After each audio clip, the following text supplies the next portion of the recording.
fii 35 hectares la maanaam 15 hectares aménagés ci biir 35 hectares yooyu maanaam 15 hectares aménagés mooy 15 hectares yu am ndox mën nga cee installer asperseur mën nga cee installer goutte à goutte. fii tamit li ñi nga xamante ne moom la ñu gën di béy mu ngi nekk oignon piment gombo.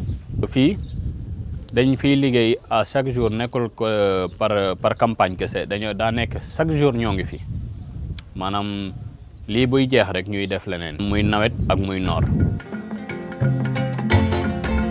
Biram Sarr travaille à la ferme agropastorale d'Agababou dans la région de Thiès. Cette ferme, installée par l'ANIDA, a créé des emplois pour 34 jeunes vivant dans la zone, organisés en GIE. Ces jeunes assurent eux-mêmes le financement de leurs activités. bu ñuy débuter campagne dañuy dem ci banque bi maanaam signé ak moom ay kayit mu lebal ñu maanaam somme bi nga xamante ne moom la ñuy soxla pour maanaam campagne bi. boo demee ba récolte lépp loo xamante ne récolté nañ ko jaay ko dañ koy verser banque. aussi tamit am nañ fi compte boo xamante ne ñu ngi koy wax compte amortissement pour en cas leneen lu fi war a yàqu. Grâce aux différentes spéculations horticoles et à la production de lait, Biram et ses amis arrivent à dégager des marges bénéficiaires confortables. année boobu li nga xamante ne moom lañ liggéeyoon yëpp mu ngi nekkoon 36 millions. ku nekk amoon na 1,8 million waa ci année bi waa ci benn campagne rek ku nekk amoon na 1,8 million. lu toll nii ku la ko installé ne la kaay nga ñàkk si jëriñu baax na tamit nga ciy def loo xamante ne keneen bu ñëwee dina fekk loo xamante ne yow mi fi nekkoon ni donte sa doole mënul nga def lépp tamit yaa ngi doon def ab tuut bu ñëwee mun a roy ci loolu ndax lii njëriñ la boo xamante ne kenn waru ko bàyyi mukk mu dem ci suuf. wax dëgg na yàlla am na ñoo xamante ne depuis bi ñu fi duggee ba léegi wutatuñu leneen. À l'évidence, la mise en place de cette ferme impacte positivement sur la vie de Biram et celle de sa famille.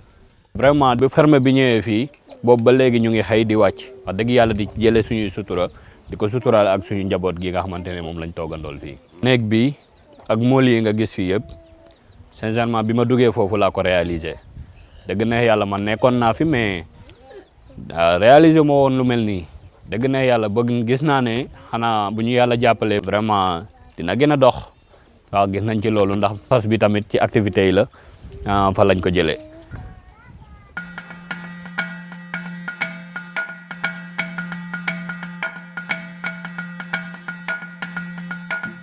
Des fermes comme celle-ci, l'ANIDA en a déjà érigé 104 avec à la clé quelques 10 000 emplois.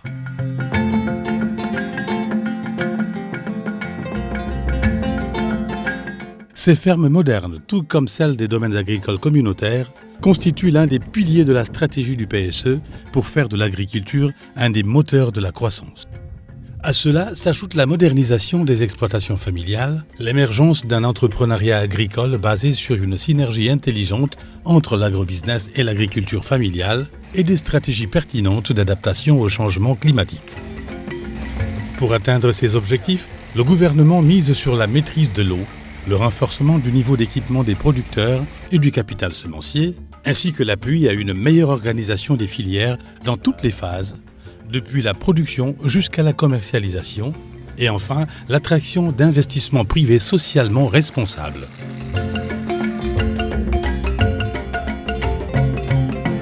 L'autosuffisance est devenue le maître mot de la politique agricole. Les résultats obtenus sont assez éloquents. Le riz paddy est passé de 405 000 tonnes en 2012 à 950 779 en 2016, soit plus qu'un doublement de la production.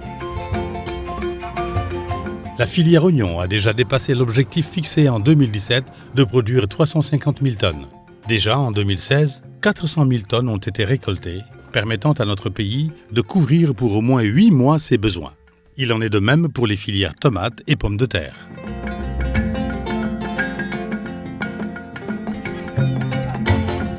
En 92 ba léegi man maa ngi fi déplacé wu ma benn année am na ñoo xam ni dëkk bi genn wàll gépp dem nañu si gaal yi Espagne am na ñoo xam ni ñu ngi Ndakaaru am na ñoo xam ñu ngi woon Mauritanie bi ñu demee ba nga xam ne nag OLAC dugg na moto pompe yi commencé ñëw ñuy gas ay canal di teg ay moto pompe dégg nga boobu ñu ngi doon def 50 hectares par année dégg nga bi OLAC duggee ñuy continuer si noonu di continuer si noonu ba fi may waxanteeg yow nii ñoo ngi si 2000 hectares yoo xam ni ñu ngi koy liggéey si lac bi.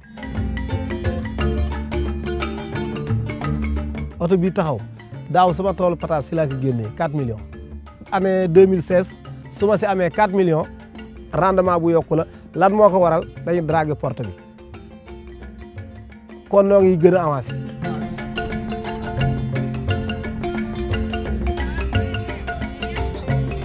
léegi ñi woon Espagne ñu ngi daw di ñëw ñi woon Mauritanie daw nañu ñëw fi may waxanteeg yow nii bare na muudu yoo xam ni dellooto ñu ngi bay ñu ngi si pataas bi ñu ngi si ñambi ji. Au total, les filières horticoles se portent bien. La production a atteint 1 206 000 tonnes en 2016, dont plus de 88 000 tonnes à l'exportation, notamment la mangue, les haricots et les tomates cerises. Le projet pour le développement inclusif et durable de l'agrobusiness au Sénégal, PEDIDAS, prévu dans la cuvette du Ngalam et la zone du lac de Guiers, permettra l'irrigation de l'aménagement de 10 000 hectares pour 100 000 tonnes de produits horticoles à exporter et la création de 10 000 emplois. La culture de l'arachide, elle aussi, est relancée. De 527 000 tonnes en 2012, la production a atteint 1 million de tonnes en 2015 et 960 000 tonnes en 2016. Non seulement les prix aux producteurs ont connu des niveaux jamais égalés, mais de réelles perspectives s'ouvrent pour le secteur avec l'ouverture sur les marchés extérieurs comme la Chine et une forte demande des industries. Du reste, la Sonacos, reprise en main par l'État, a redémarré ses activités sur 4 de ses sites et 3 unités industrielles privées sont en pleine activité. Aujourd'hui, un accent particulier est mis sur l'autosuffisance en riz à travers la riziculture irriguée et pluviale. En fait, le volet agricole du PSE, décliné dans le programme de relance et d'accélération de la cadence de l'agriculture au Sénégal, PRACAS, s'inscrit résolument dans une dynamique d'accélération des performances et des rendements. bu njëkk bi ñun dañu doon jógee fi ak waa Sodagri ñu jógee fi dem ba Guinée wala Gambie ut foofu matériel yàlla def na matériel ñëw na usine bi nekkoon fii dafa tojoon léegi am nañu usine ren la ñu ko defar boobu fu mu nekk ni commencé na wol ceeb bi am nañu matériel am na parcelles yi nga xam ne def nañu ko réhabilitation am na lag lu des mais ñun daal depuis 2012 ba tey lu ñu am fii yàlla rek moo xam fu mu toll parce que am na paysans yu bari yi nga xam ne dañoo dawoon fii ñëw nañu am nañ suñu doom yi nga xam ne xale yu góor yi nga xam ne dañu doon jóge fii dem bitim réew léegi suñu organisation yi commission yi yëpp xale yu góor yi ñoo nekk foofu. Rien que dans la vallée du fleuve Sénégal, zone stratégique pour la riziculture, différents projets et programmes en cours sont évalués à plus de 170 milliards de francs CFA. Plus de 31 000 hectares de terre ont été aménagés, réhabilités ou réfectionnés. Le parc de matériel agricole et d'irrigation a été modernisé et renforcé avec 800 tracteurs, 50 moissonneuses-batteuses, 65 batteuses à riz, 1000 groupes motopompes subventionnés à hauteur de 60% par l'État. 8 stations de pompage, 18 petites unités installées et le quasi-doublement des capacités de stockage avec la construction de plus d'une centaine de magasins. maa ngi jiite producteurs yoo xam ne ñu ngi dem 320 producteurs góor ak jigéen sunu surface mi ngi nekk 272 hectares xam nga fii tey amoo problème conservation padi amoo problème parce que am na magasin capacité 1500 tonnes tey lu kenn ci produit ci ceeb am na fu ma ko def.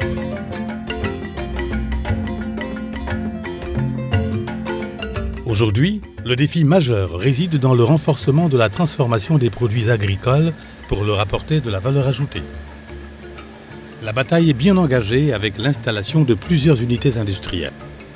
Ainsi, on note une nette amélioration du plateau technique des unités de transformation, améliorant ainsi fortement la qualité du riz de la vallée. C'est dire que de réels efforts ont été consentis par les pouvoirs publics pour booster le secteur agricole et gagner définitivement le pari d'une agriculture moderne et rentable. L'émergence de véritables entrepreneurs agricoles avec un accroissement sensible des revenus dans toutes les filières et la création de milliers d'emplois sont autant d'atouts qui permettent au Sénégal de continuer à réduire significativement ses importations de produits alimentaires et de se positionner progressivement sur les chaînes de valeur mondiales avec une offre diversifiée et de qualité.